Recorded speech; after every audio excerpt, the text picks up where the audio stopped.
Salam akreditasi bermutu. Saya Sylvia Sutantio akan menerangkan kepada Bapak Ibu sekalian mengenai komponen proses pembelajaran dalam IASP 2020.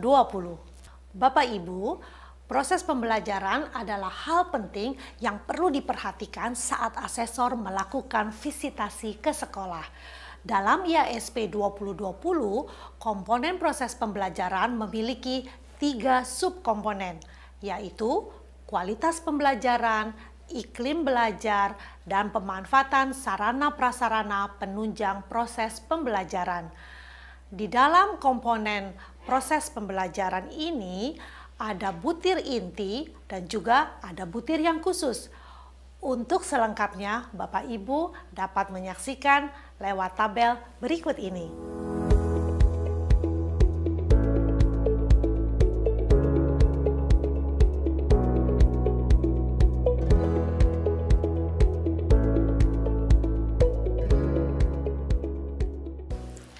Bapak Ibu, ada 7 aspek yang ada pada setiap butir IASP 2020, yaitu 1. Komponen, 2. Subkomponen, 3. Indikator, 4. Pernyataan, 5. Capaian kinerja, 6. Pembuktian kinerja, dan yang terakhir yang ke-7, rangkuman hasil penilaian. Khususnya pada butir ke-15 di komponen proses pembelajaran ini, pembuktian kinerja dilakukan dengan pengumpulan data melalui observasi dan wawancara. Bapak Ibu, dalam video ini saya akan menjelaskan satu butir di dalam komponen proses pembelajaran, yaitu pada subkomponen iklim belajar di sekolah. Yang pertama adalah indikator. Pada subkomponen iklim belajar di sekolah, yang diambil indikatornya adalah menunjukkan partisipasi aktif dalam belajar. Kemudian, pernyataannya adalah siswa berpartisipasi aktif dalam belajar dan suasana pembelajaran di kelas menyenangkan. Nah, ini adalah capaian kinerja. Ada 4 level dari capaian kinerja. Yang ada di layar saat ini adalah kinerja level yang pertama dan yang level kedua. Di level yang pertama dikatakan di situ suasana kelas tertib walaupun penyampaian materi berlangsung satu arah dari guru ke siswa. Bapak Ibu sekalian, Bapak Ibu harus memperhatikan bahwa di dalam setiap level itu ada kata-kata kunci yang Bapak Ibu harus perhatikan dengan baik. Contohnya, di level ke-1, kata kuncinya adalah satu arah dari guru ke siswa. Ini adalah level yang paling rendah, di mana proses pembelajaran hanya berlangsung satu arah. Guru yang berbicara dan murid mendengarkan saja. Nah, di level yang kedua, dikatakan di situ suasana kelas tertib dan terlihat ada interaksi timbal balik antara siswa dengan siswa dan siswa dengan guru. Kata kunci pada level kedua itu adalah interaksi timbal balik. Jadi pada tahap ini sudah ada interaksi antara guru dan murid, tetapi masih pada taraf yang rendah. Sekarang mari kita lihat capaian kinerja level ketiga dan level keempat. Di level yang ketiga, kata kuncinya adalah antusias dalam belajar dan suasana kelas yang menyenangkan dan menarik. Ini adalah kata kunci yang Bapak Ibu harus perhatikan pada level yang ketiga. Kemudian di level yang keempat, yaitu level yang paling tinggi, kata kuncinya adalah berdampak pada pencapaian tujuan pembelajaran. Jadi, pembelajaran di kelas tidak hanya dinamis, tidak hanya ada interaksi antar siswa dan juga antara siswa dengan guru, tetapi pada akhirnya harus memiliki dampak dan mencapai pada tujuan pembelajaran. Demikianlah penjelasan level dari level 1 sampai level yang keempat. Sekarang di bagian lain adalah definisi. Bapak Ibu harus memperhatikan. Di dalam IASP 2020 ada definisi-definisi yang berkaitan langsung dengan pernyataan di dalam butir tersebut. Nah, Bapak Ibu harus memperhatikan baik-baik definisi tersebut sehingga Bapak Ibu memiliki persepsi yang sama dengan istilah-istilah yang ada di dalam butir tersebut.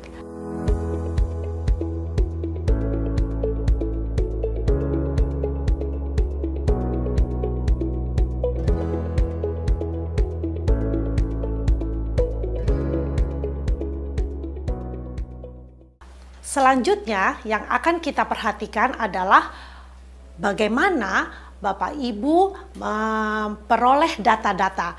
Data-data diperoleh lewat observasi dan wawancara khusus pada butir ini.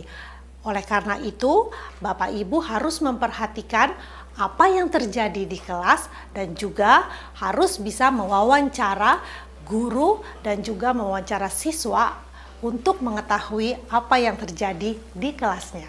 Bapak Ibu, sebelum saya menjelaskan lebih lanjut mengenai cara menggali data melalui observasi dan juga wawancara, mari kita saksikan video berikut ini.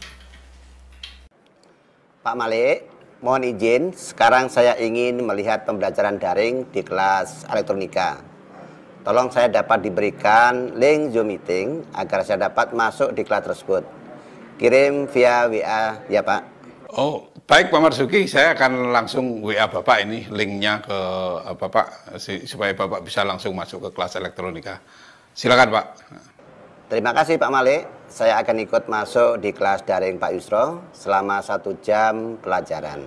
Ya, terima kasih Pak Marzuki. Nanti selesai dengan sesi di kelas elektronika, saya mohon Bapak bisa kembali gabung di Zoom ini lagi ya Pak ya. Saya pikir mungkin Bapak nanti bisa kasih masukan kami langsung mengenai apa yang Bapak temukan di observasi di kelas itu. Baik Pak.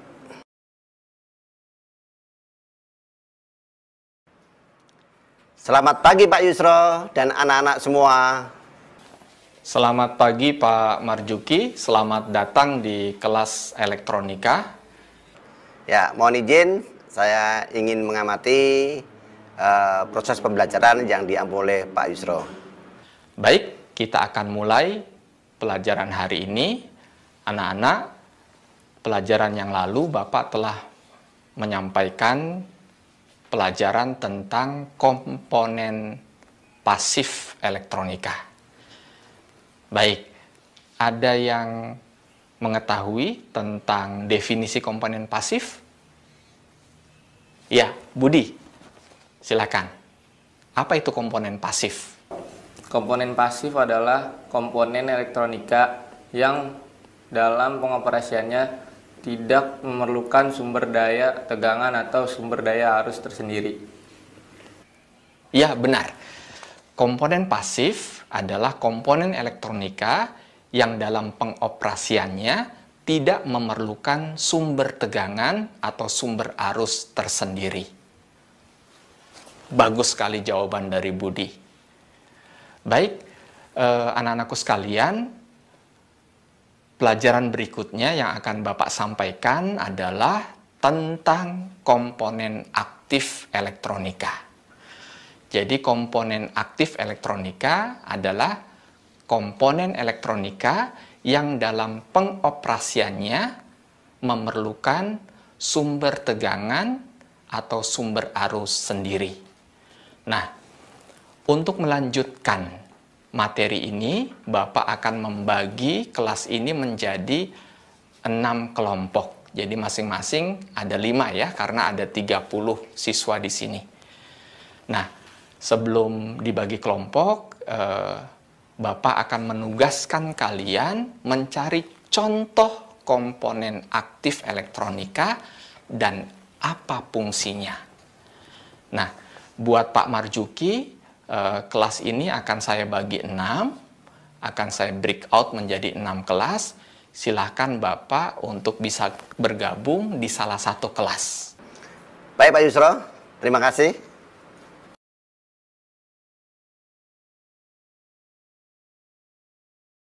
Baik anak-anakku sekalian, waktu diskusi kita sudah selesai. Kita kembali ke ruang utama. Tadi Bapak sudah menugaskan ke kalian untuk mencari contoh dari komponen aktif elektronika. Coba kelompok 1, ada yang menjawab tentang contoh dari komponen aktif elektronika. Transistor, Pak. Ya, bagus Ahmad. Ya, jadi contoh komponen aktif elektronika adalah transistor. Bagus. Kelompok 2 coba. Nah, sekarang kelompok 2 Bapak ingin tanyakan. Di dalam transistor ada berapa kaki dari komponen tersebut? Kaki transistor ada 3, Pak. Bagus sekali jawabannya. Ada basis, kolektor, dan emitor. Memang luar biasa anak-anak Bapak pada hari ini. Dan mudah-mudahan tetap semangat untuk terus belajar pada hari-hari yang akan datang. Terima kasih dan untuk pembelajaran hari ini, terima kasih untuk Pak Marjuki yang sudah bergabung bersama dengan kami di pembelajaran elektronika online. Baik, terima kasih Pak Yusro dan anak-anak semua. Semangat terus ya. Bapak Ibu, sekarang saya akan menjelaskan bagaimana Bapak Ibu mengisi tabel observasi. Melalui cuplikan drama singkat yang Bapak Ibu baru saksikan tadi, apa hasil observasi dari Pak Marjuki sebagai seorang asesor yang mengobservasi kelas elektronika daring yang sedang diajar oleh Pak Yusro di sebuah SMK.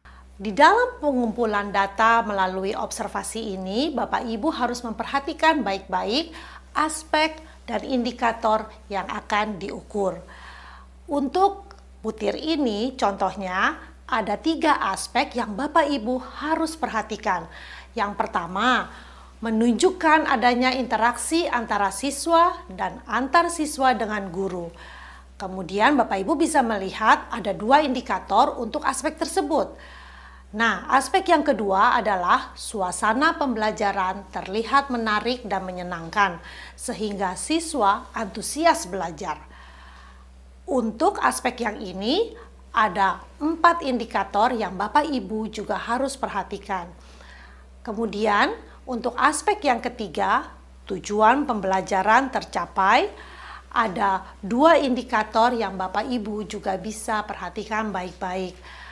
Setelah itu, Bapak Ibu menuliskan di kolom hasil observasi apa kenyataan di lapangan atau fakta di lapangan yang terjadi ketika Bapak Ibu datang mengunjungi kelas Pak Yusro tadi. Untuk contoh dari apa yang dialami oleh Pak Marjuki dalam cuplikan drama tadi, hasil observasi Pak Marjuki dapat ditulis seperti contoh berikut ini. Silahkan Bapak Ibu menghentikan lebih dahulu video ini sementara agar dapat membaca tulisan di kolom hasil observasi dengan baik. Demikianlah penjelasan saya mengenai pengisian tabel observasi. Selanjutnya, saya akan menjelaskan kepada Bapak Ibu bagaimana mengisi tabel wawancara. Sama seperti pada tabel observasi, di dalam tabel wawancara juga ada aspek yang perlu diwawancara dan juga ada indikator yang Bapak Ibu harus perhatikan. Contohnya, pada aspek ini dikatakan bahwa yang pertama, menunjukkan adanya interaksi antar siswa dan antara siswa dengan guru. Indikatornya ada 2 yang Bapak Ibu harus perhatikan baik-baik. Nah, kemudian apa yang Bapak Ibu harus tuliskan di dalam kolom hasil wawancara? Ini ceritanya kita sudah mewawancara dan Bapak Ibu menyimpulkan hasil wawancaranya kepada guru adalah ada 7 dari 10 guru menerangkan bahwa tidak setiap pelajaran mereka membagi siswa-siswa dalam kelompok.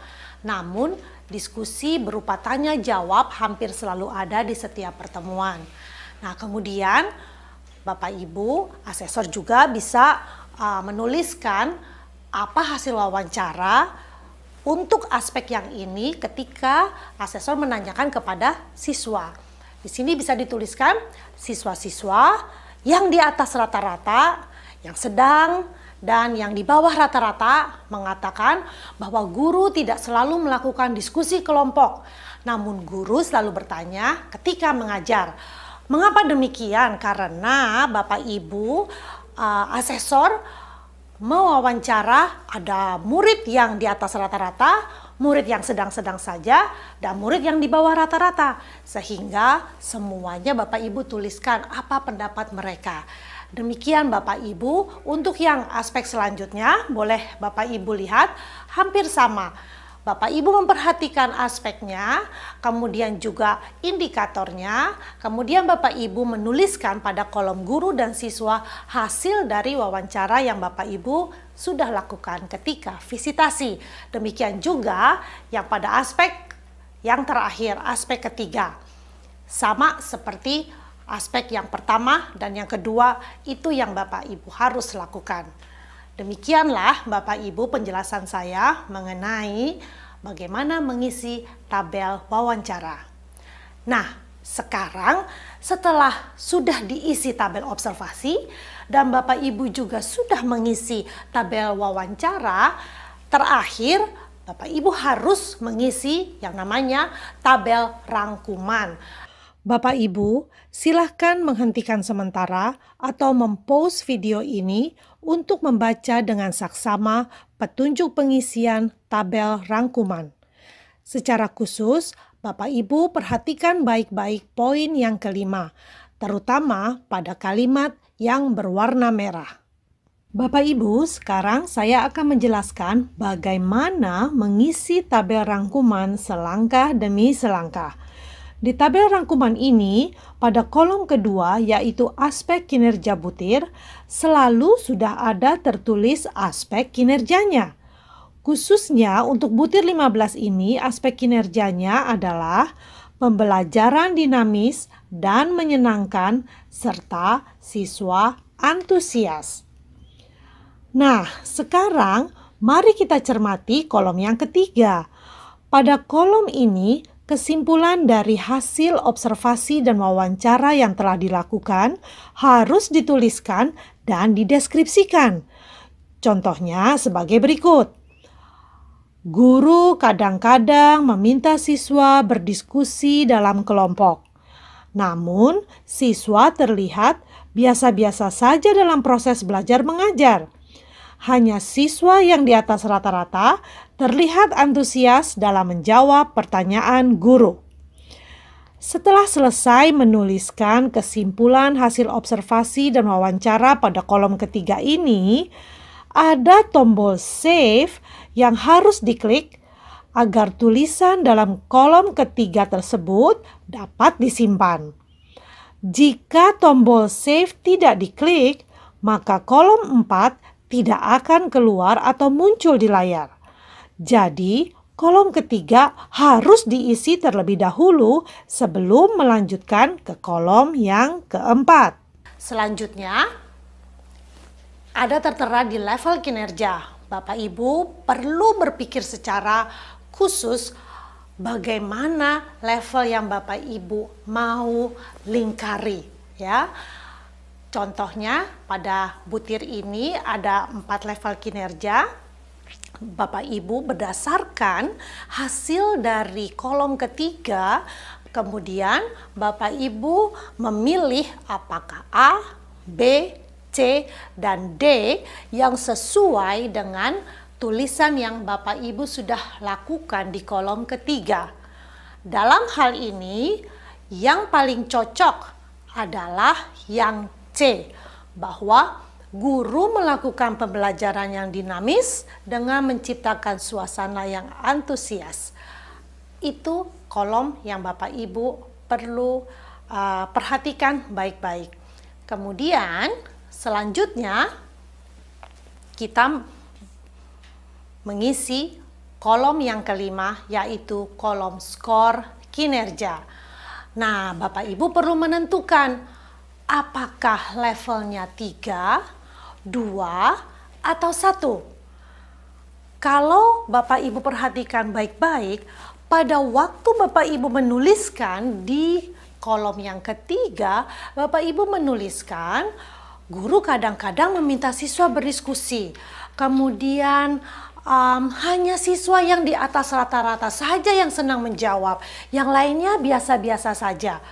Oleh karena itu, Bapak Ibu mengambil kesimpulan, karena tidak semua siswa ini sangat antusias dalam belajar, hanya ada beberapa saja. Oleh karena itu, Bapak Ibu memilih angka 2 yang sedang-sedang saja. Kalau angka 3 itu artinya semua siswanya tuh antusias. Kalau angka 1 artinya tidak ada yang antusias sama sekali. Demikianlah Bapak Ibu, bagaimana Bapak Ibu menentukan apakah 3, 2, atau 1 yang Bapak Ibu akan pilih. Selanjutnya di kolom catatan, Bapak Ibu boleh menuliskan hal-hal lain yang mendukung apa yang Bapak Ibu ingin sampaikan di dalam kolom catatan tersebut. Contohnya saya berikan ini pada aspek yang kedua, ya. Di dalam kolom catatan dikatakan belum 100% proses belajar mengajar melakukan hal ini. Maksudnya apa? Melakukan hal yang B, yang di level kinerja, yaitu siswa melakukan interaksi antar siswa dan dengan guru dalam mendiskusikan materi pembelajaran. Jadi catatan-catatan boleh Bapak Ibu lakukan di kolom yang ke-6. Nah, selanjutnya sama Bapak Ibu di dalam aspek yang ketiga, Bapak Ibu pun juga boleh menuliskan hal yang sama. Demikian Bapak Ibu yang Bapak Ibu perlu lakukan bersama-sama. Setelah ini Bapak Ibu nanti Bapak Ibu memilih apakah Bapak Ibu adalah asesor kedua atau asesor ke-1. Dalam hal ini asesor kedua misalnya. Kemudian mencatatkan namanya dan juga nomor Bapak Ibu, dan kemudian sistem akan melakukan skor butir secara otomatis. Jadi Bapak Ibu tidak perlu menghitung, hanya tinggal memasukkan saja skor tadi yang di atas yang di tabel rangkuman dan sistem yang akan menghitung. Tetapi pada dasarnya rumus dari mendapatkan skor butir tersebut adalah total skor dari aspek dibagi 3 kali jumlah aspek. Itu adalah hasil dari skor butir. Bapak Ibu, demikianlah penjelasan mengenai IASP 2020 khususnya tentang komponen proses pembelajaran. Silahkan Bapak Ibu mengakses channel Ban SM untuk mendapatkan informasi mengenai contoh komponen-komponen lainnya. Dukung akreditasi yang transparan, terpercaya, dan profesional.